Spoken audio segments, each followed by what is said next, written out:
Murphy's Law. It can be summarized as anything bad that can happen probably will happen. And we're always moving towards a sense of disorder or disarray. It's not necessarily a bad thing, in my opinion, because it does an excellent job of summing up parenting, faith, coaching, and of course just growing up in general.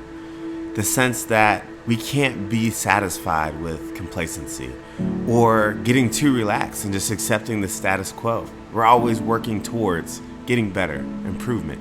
This especially holds true for our communities, which can serve as a wellspring of resilience when our willpower starts to run a little dry. However, just like any other asset or resource, the community requires a constant influx of love, time, energy, and of course, effort. I believe the medical profession as a whole could use a little bit more TLC, or tender love and care.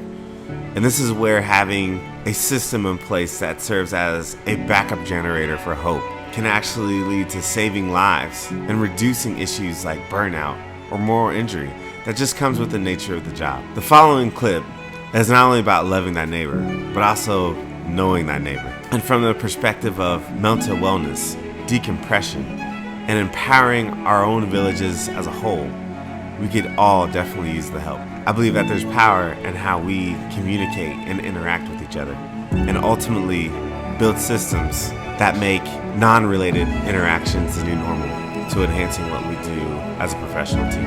I love my job, but it should never come at the cost of my sanity. Let's do better together.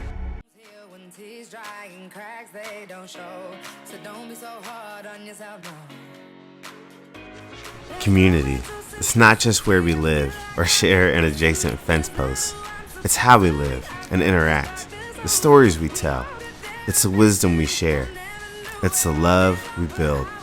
When people say it takes a village, that village has to be cultivated, and the relationships have to be invested into consistently and with cautious consideration to plant seeds of compassion and kindness.